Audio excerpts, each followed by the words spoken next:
so they get up and we find out about Bishop Strickland. Listen to me. This is why I'm telling you, you guys have nothing to worry about with Strickland. It's not going anywhere. Like it would be too big of a headache for them.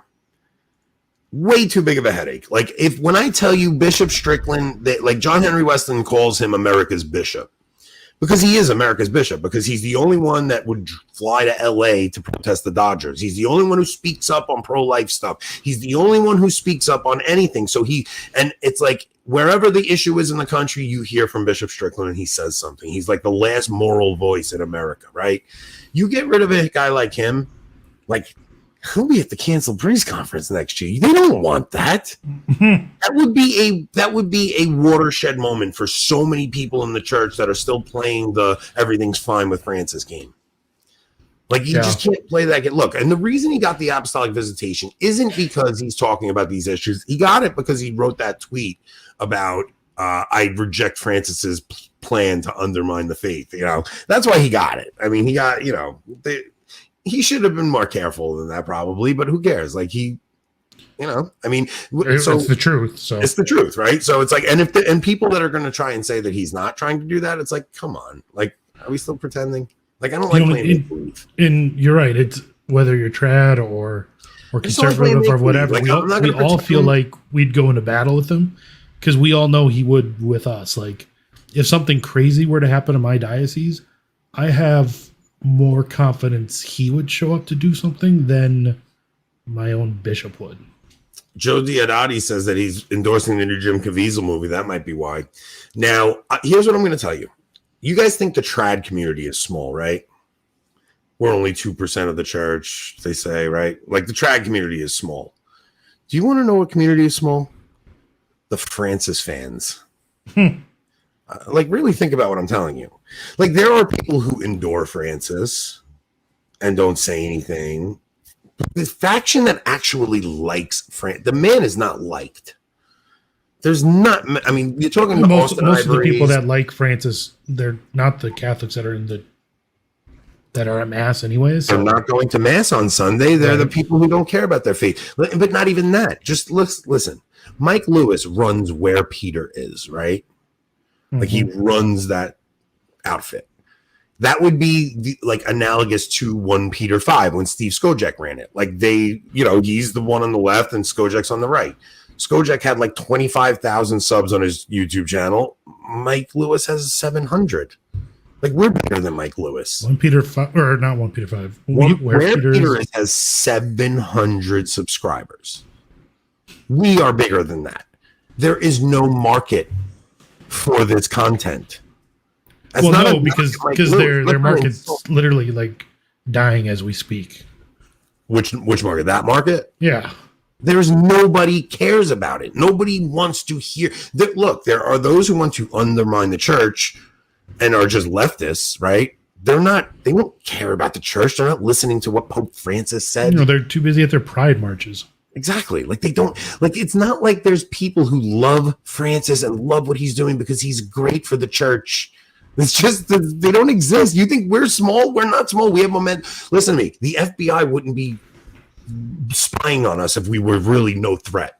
Like, we are a threat. You guys really have, like, that was a great thing to hear from me. Like, it's like, guys, that means we're making a mark.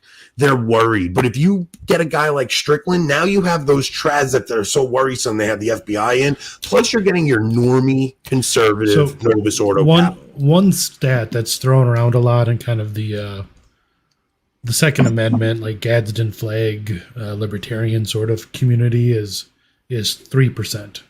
That, like, during the Revolutionary War, only 3% of Americans fought against the British, right? Yeah. And the whole idea is that it takes only a small number, like, actively fighting to really change something. So, they say trads are 2%, but really, if you're looking at, like, mass-going Catholics, I'm listening. So I just gotta grab something. Go ahead. If you're looking at mass-going Catholics, we're probably more like 20%. But and we cause enough headache for the Francis crew as it is. Imagine that if you added all the conservative normie Catholics to that, because you do something to Strickland. Strickland transcends the trad conservative normie type thing. Like he did his first TLM like what 2 years ago under COVID, but I mean he's really a Novus Ordo. He's a Novus Ordo bishop, but he speaks out for the moral teachings of the church. So he gets love from the trads, that's not a regular thing. Where he really does transcend that whole division that you had. And I'm not saying he's going to unite the clans. I'm just saying the pushback they'll get, it's not going to be like when Francis restricts the TLM. Right. You're going to get what they had at Dodger Stadium. Yeah. How do you deal with with a bunch of pissed off conservative Catholics when you can't put them in a liturgical ghetto somewhere? Exactly. Like we're being put to concentration camps. Like they can't do that with the regular, typical Novus Ordo Catholic, right? And the thing is, who's paying attention to what's going on in the church? It's your typical conservative Novus Ordo Catholic who listens to EWTN, relevant radio, all that, right?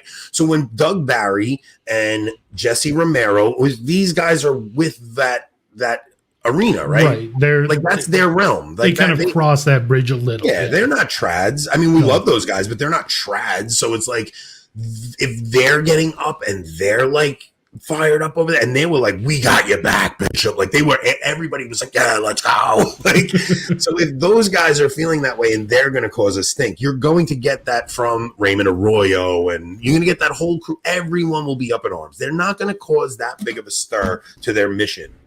So there's no chance something's happening to Strickland. I'm sorry, I'm just not buying it. So when I see Mike Lewis like all excited. It's like, oh, finally, something's going to be done about Strickland. You're insane. This isn't some bishop in Puerto Rico that all the other bishops in Puerto Rico want him gone anyway. You're talking about Bishop Strickland, and you're not going to get him because he wrote a tweet. Yeah, how many, middle of the road, small time bishops you've never heard of in the U.S. will finally like stand up and say something if they do something to Strickland? Right? Because Strickland's one of those bishops, but we all know about him because he has stood up and said something. I agree with this statement with all my heart. It is not. It's just not. And when you see that this whole weekend was just so refreshing to know that, like, even your Jesse Romero, you got to put no homo on the end of those. Even your Jesse Romero's, Doug Barry's, and Abby Johnsons have had enough, right? And Janet Smith has had enough. And it's like, because you have them on the same panel that you have a Dr. Kwasniewski, on the same panel that you have a Kennedy Hall.